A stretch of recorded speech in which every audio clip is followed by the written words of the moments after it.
Hi guys, Therese Coffey, the Secretary of State for the Department of Work and Pensions, who's backing Liz Truss to take over from Boris Johnson, appeared on Sky News where she talked about EU legislation that Liz Truss now has the ability to, and I quote, unlock, that would permit the UK to start building reservoirs to collect and store water to deal with droughts like the current one.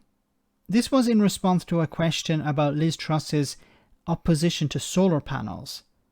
It was a complete word salad. I can't understand what she's trying to get at here. Can you?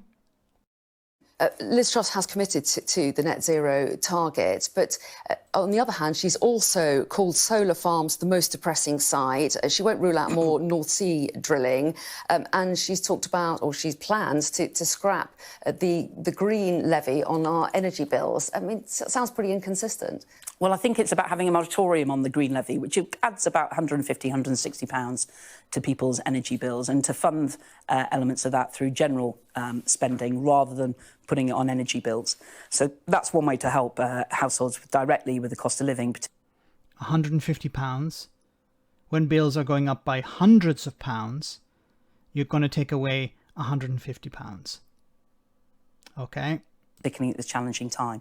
But I'm very conscious. I'm MP in the East of England, going through these challenges right now, with whether it's about farmers or households, and it is a problem. And that's why unlocking regulations so we get more investment into things like reservoirs, into improvements to water supplies.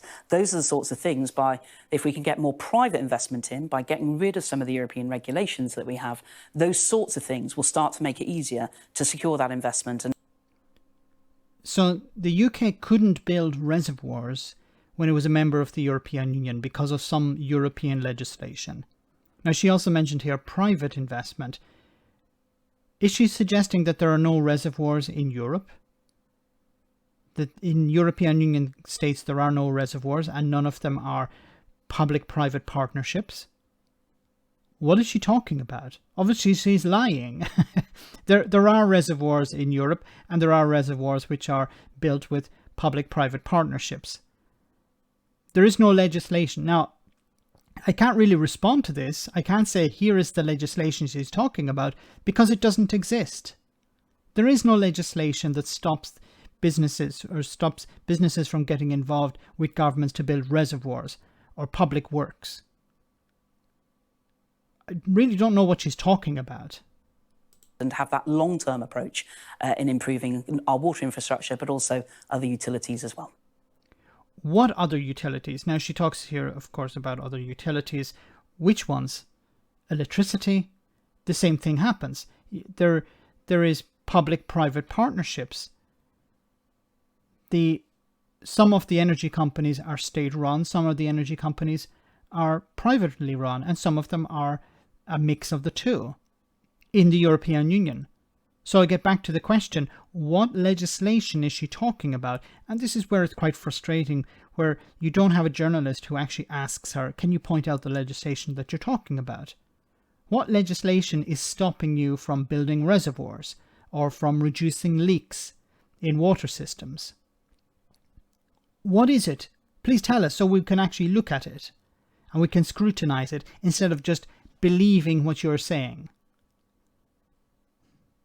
This is part of the problem, guys. You have a media who do not hold these people to account. They ask them difficult questions, but then just let them waffle and don't follow up on, wait a minute, you said X when in reality it's Y.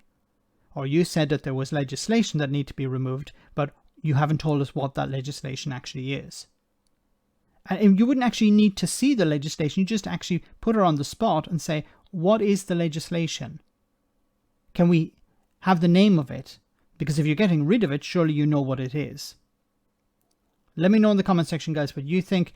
As always, your comments are greatly appreciated. Thanks a lot.